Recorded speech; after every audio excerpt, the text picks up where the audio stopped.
Well, probably the two most important studies presented at Asco in the gynecologic cancer arena are really related to the use of bevacizumab in the management of ovarian cancer. The single most important study, I would say, in terms of what was presented at the meeting was the anticipated results of a trial known as OCEANS, which looked at the combination of carboplatin and gemcitabine versus carboplatin, gemcitabine plus bevacizumab in the second-line management of patients with ovarian cancer who potentially still had disease that was sensitive to platinum therapy. And this randomized trial, obviously, I have to emphasize, was presented, of course, only in abstract form, meaning it hasn't been subjected to peer review and publication. Demonstrated a rather impressive improvement in time to disease progression in favor of the bevacizumab-containing arm. Rather substantial, I think, a hazard ratio of about 5, which is 0.5, which is about a 50% improvement in the time to disease progression in favor of that arm, as I said, with what has to be argued is acceptable toxicity. Data on overall survival are still premature, and one can't really make any comment about that. But the primary endpoint in the trial was progression-free survival, and certainly the study achieved that. I think the important part about the trial is it demonstrates the value of bevacizumab in the second-line setting. It clearly demonstrates the utility of this approach in a phase 3 randomized trial. What it does not demonstrate, however, is still the optimal way of using bevacizumab in ovarian cancer, because one could argue that what this study showed is that the use of bevacizumab is important, but we don't know that it actually needs to be given with the chemotherapy. For example, one could have argued, this is not how the study was designed, it could have been carboplatin, gemcitabine, followed by bevacizumab, either as a maintenance or perhaps even at the time of early progression.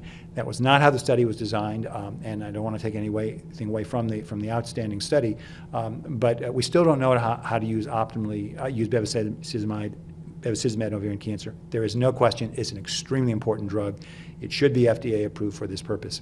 The other study looking at bevacizumab was a follow-up of what is known as ICON-7, which is a trial that looked at the use of bevacizumab as a component of primary chemotherapy. This was a study conducted outside the United States. The GOG study presented last year demonstrated an improvement in progression-free survival associated with adding bevacizumab to carboplatin and Taxol, with bevacizumab continued as a maintenance. This European study demonstrated similarly an improvement in progression-free survival, suggestion of possibly an impact on overall survival in patients with a very large volume disease, but that data still remains premature to define. But again, confirming the value of bevacizumab, in this case, in the primary treatment of ovarian cancer. Two other studies that are worthy of noting, an important study from the PLCO trial, which is a very large effort in the United States to look at the value of screening for ovarian cancer in women who are not defined as being high risk, meaning this is a population-based analysis. Women randomized to a screening strategy versus observation and only going to doctors if they had a problem. The study really rather convincingly, and from my perspective, definitively demonstrated that a screening strategy, at least with either ultrasounds or CA-125, is not a value. It does not pick up ovarian cancer. We can find it early, and that should today not be considered a routine screening component in the well care of women in our society. And this, again, is women without a known high risk, which is the vast majority of women in our society.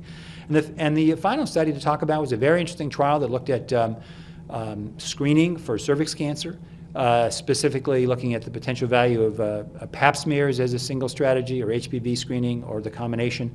Again, it's an early report, but one of the things the study demonstrated was the very, very important aspect of HPV screening as a single strategy actually was more effective than pap smears. Not suggesting that pap smears shouldn't be done, but emphasizing the importance of HPV screening. I think all of these studies will have major impacts on how we view management and detection of gynecologic cancers, and of course we are all waiting for the final peer-reviewed publications. I would hope that the FDA will take action quickly and give formal approval for the use of bevacizumab in ovarian cancer. I think a large percentage of women in the United States with ovarian cancer currently receive the medication because their insurers have very appropriately agreed that it is a product that should be used at various times in the course of the illness.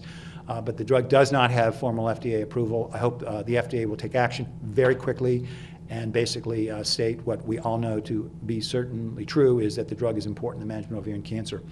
HPV screening is already used. I think the study just showed the value of it, confirmed the value of it.